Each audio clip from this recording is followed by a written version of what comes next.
The XYZ Affair was a political and diplomatic episode in 1797 and 1798, early in the administration of John Adams, involving a confrontation between the United States and Republican France that led to an undeclared war called the Quasi-War. The name derives from the substitution of the letters X, Y, and Z for the names of French diplomats Hottinguer, Bellamy, and Hauteval in documents released by the Adams administration. An American diplomatic commission was sent to France in July 1797 to negotiate problems that were threatening to break out into war. The diplomats, Charles Cotesworth Pinckney, John Marshall, and Elbridge Gerry, were approached through informal channels by agents of the French Foreign Minister Talleyrand, who demanded bribes and a loan before formal negotiations could begin. Although such demands were not uncommon in mainland European diplomacy of the time, the Americans were offended by them, and eventually left France without ever engaging in formal negotiations. Gerry, seeking to avoid all-out war, remained for several months after the other two commissioners left. His exchanges with Talleyrand laid groundwork for the eventual end to diplomatic and military hostilities. The failure of the commission caused a political firestorm in the United States when the commission's dispatches were published. It led to the undeclared Quasi-War. Federalists who controlled the government took advantage of the national anger to build up the nation's military. They also attacked the Jeffersonian Republicans for the pro-French stance, and Elbridge Gerry for what they saw as his role in the Commission's failure. Background: in the wake of the 1789 French Revolution, relations between the new French Republic and the American administration of President George Washington became strained. In 1792, France and the rest of Europe went to war, a conflict in which Washington declared American neutrality. However, both France and Great Britain, the major naval powers in the war, seized ships of neutral powers that traded with their enemies. With the Jay Treaty, ratified in 1795, the United States reached an agreement on the matter with Britain that angered members of the Directory that governed France. The French Navy consequently stepped up its efforts to interdict American trade with Britain. By the time John Adams assumed the presidency in early 1797, the matter was reaching crisis proportions. In March 1797, not long after assuming office, President Adams learned that Charles Cotesworth Pinckney had been refused as U.S. minister because of the escalating crisis, and that American merchant ships had been seized in the Caribbean. Popular opinion in the United States on relations with France was divided along largely political lines. Federalists took a hard line, favoring a defensive build-up but not necessarily advocating war, while Republicans expressed solidarity with the Republican ideals of the French revolutionaries and did not want to be seen as cooperating with the Federalist Adams administration. Jefferson looked at the Federalists as monarchists who were linked to Britain and therefore hostile to American values.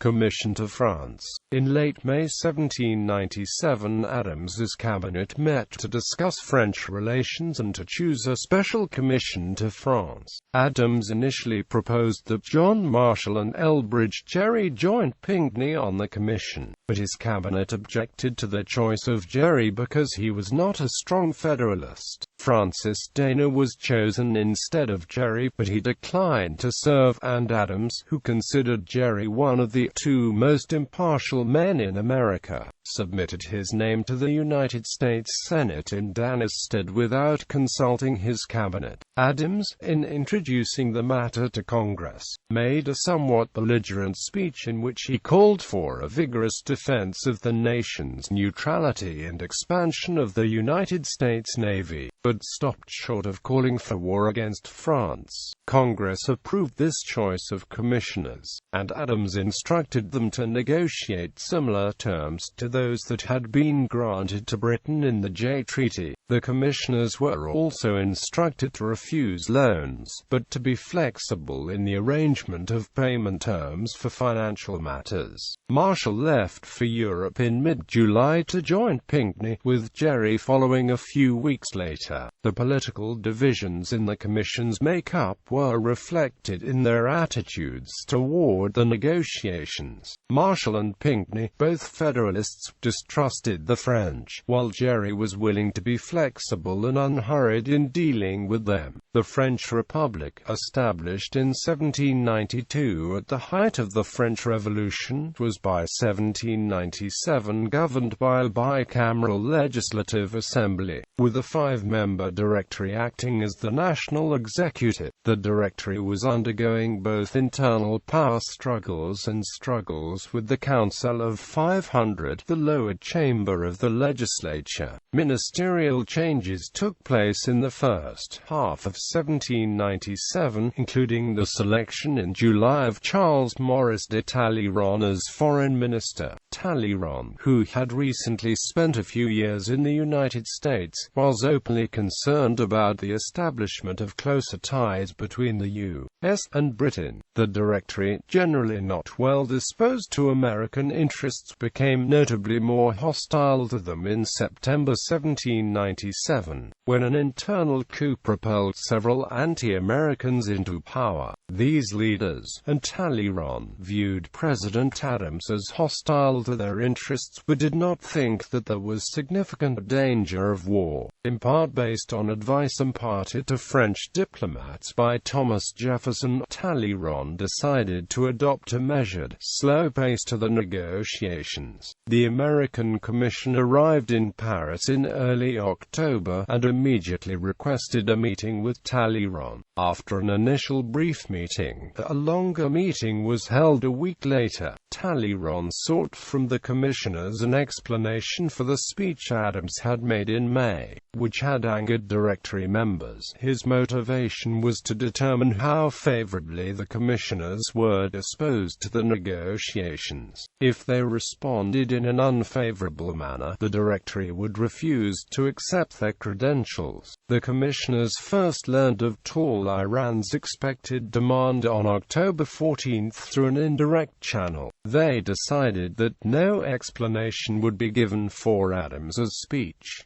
Initial meetings. What followed were a series of meetings that took place outside formal diplomatic channels. On October 17, Nicholas Hubbard, an Englishman working for a Dutch bank used by the Americans, notified Pinckney that Baron Jean Conrad Hottinguer, whom Hubbard described only as a man of honor, wished to meet with him. Pinckney agreed, and the two men met the next evening. Hottinguer relayed a series of French demands, which included a large loan to the French government and the payment of a £50,000 bribe to Talleyrand. Pinckney relayed these demands to the other commissioners, and Hottinguer repeated them to the entire commission, which curtly refused the demands, even though it was widely known that diplomats from other nations had paid bribes to deal with Talleyrand. Hottinguer then introduced the commission to Pierre Bellamy, whom he represented as being a member of Talleyrand's inner circle. Bellamy expounded in detail on Talleyrand's demands, including the expectation that you must pay a great deal of money. Quote, he even proposed a series of purchases of currency as a means by which such money could be clandestinely exchanged. The commissioners offered to send one of the number back to the United States for instructions. If the French would suspend the seizures of American shipping, the French negotiators refused. Not long after this standoff, Talleyrand sent Lucien Hauteval to meet with Elbridge Gerry. The two men knew each other, having met in Boston in 1792.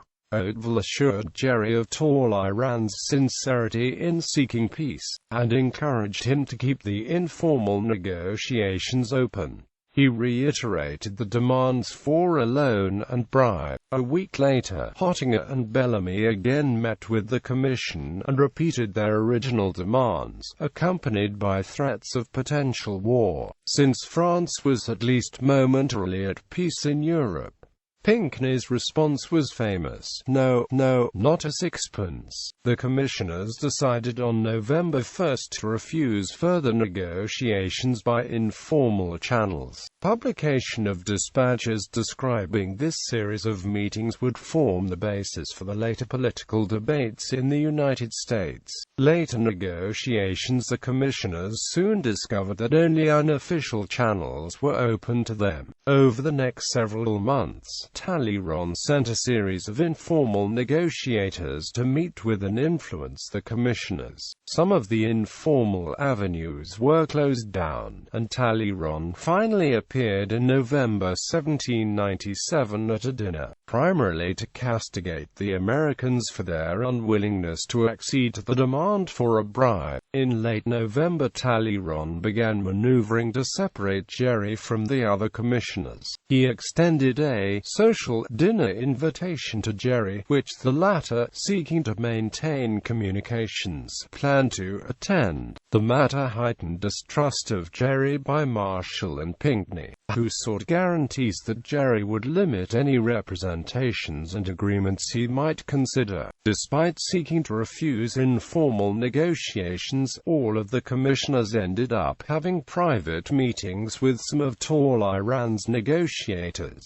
The commissioners eventually divided over the issue of whether to continue informal negotiations, with the Federalists Marshall and Pinckney opposed, and Gerry in favor. This division was eventually clear to Talleyrand, who told Gerry in January 1798 that he would no longer deal with Pinckney. In February, Talleyrand gained approval from the Directory for a new bargaining position, and he maneuvered to exclude Marshall from the negotiations as well. The change in strategy alarmed a number of American residents of Paris, who reported the growing possibility of war. Around this time, Gerry, at Talleyrand's insistence, began keeping secret from the other commissioners the substance of the meetings. All three commissioners met with Talleyrand informally in March, but it was clear that the parties were at an impasse. This appeared to be the case despite Talleyrand's agreement to drop the demand for a loan. Both sides prepared statements to be sent across the Atlantic stating the positions, and Marshall and Pinckney, frozen out of talks that Talleyrand would only conduct with Gerry, left France in April. The departure was delayed due to a series of negotiations over the return of the passports, in order to obtain diplomatic advantage. Talleyrand sought to force Marshall and Pinckney to formally request the return. Talleyrand eventually gave in, formally requesting the departure. Gerry, although he sought to maintain unity with his co-commissioners, was told by Talleyrand that if he left France the Directory would declare war. Gerry remained behind, protesting the impropriety of permitting a foreign government to the person who should negotiate. Quote, he however remained optimistic that war was unrealistic, writing to William Vans Murray, the American minister to the Netherlands, that nothing but madness would cause the French to declare war. Gerry resolutely refused to engage in further substantive negotiations with Talleyrand, agreeing only to stay until someone with more authority could replace him, and wrote to President Adams requesting assistance in securing his departure from Paris. Talleyrand eventually sent representatives to The Hague to reopen negotiations with William Vans Murray, and Gerry finally returned home in October 1798. Reaction in the United States. While the American diplomats were in Europe, President Adams considered his options in the event of the Commission's failure. His cabinet urged that the nation's military be strengthened, including the raising of a 20,000-man army and the acquisition and construction of ships of the line for the Navy. He had no substantive word from the commissioners until March 1798, when the first dispatches revealed revealing the French demands and negotiating tactics arrived. The Commission's apparent failure was duly reported to Congress, although Adams kept secret the mistreatment of the diplomats, seeking to minimize a warlike reaction. His cabinet was divided on how to react. The general tenor was one of hostility toward France, with Attorney General Charles Lee and Secretary of State Timothy Pickering arguing for a declaration of war. Democratic-Republican leaders in Congress, believing Adams had exaggerated the French position because he sought war, united with hawkish Federalists to demand the release of the Commissioner's dispatches. On March 20, Adams turned them over, with the names of some of the French actors redacted and replaced by the letters W, X, Y, and Z. The use of these disguising letters led the business to immediately become known as the XYZ Affair. The release of the dispatches produced exactly the response Adams feared. Federalists called for war, and Democratic Republicans were left without an effective argument against them. Having miscalculated the reason for Adams's secrecy, Congress authorized the acquisition of 12 frigates, and made other appropriations to increase military readiness. Despite calls for a formal war declaration, Adams steadfastly refused to ask Congress for one. On July 7, 1798, Congress annulled the 1778 Treaty of Alliance, and 2 days later authorized a tax on French warships. Partisan responses. Federalists used the dispatches to question the loyalty of pro-French Democratic Republicans. This attitude contributed to the passage of the Alien and Sedition Acts, restricting the movements and actions of foreigners, and limiting speech critical of the government. Federalists were otherwise divided on the question of war, and the Democratic Republicans painted hawkish Federalists as warmongers seeking to undermine the Republic by military means. Elbridge Gerry was placed in a difficult position upon his return to the United States. Federalists, spurred by John Marshall's accounts of their disagreements, criticized him for abetting the breakdown of the negotiations. These bitterly harsh and partisan comments turned Gerry against the Federalists, and he eventually ended up joining with the Democratic Republicans in 1800.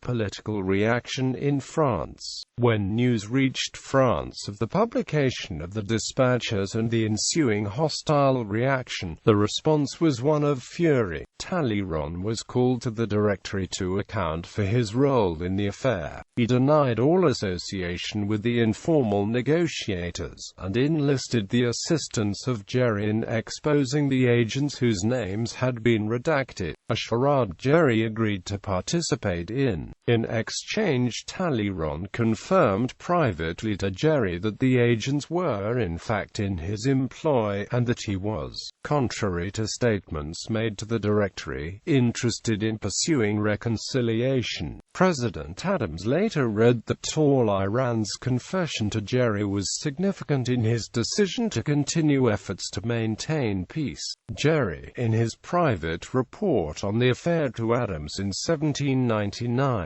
claimed credit for maintaining the peace, and for influencing significant changes in French policy that lessened the hostilities and eventually brought a peace treaty. The warlike attitude of the United States and the start of the Quasi-War convinced Talleyrand that he had miscalculated in his dealings with the commissioners. In response to the diplomatic overtures he made to William Vans Murray in The Hague, President Adams sent negotiators to France in 1799 who eventually negotiated an end to hostilities with the Treaty of Mortefontaine in September 1800. This agreement was made with First Consul Napoleon Bonaparte, who had overthrown the Directory in the coup of 18 Brumaire in November 1799, and it was ratified by the United States Senate in December 1801.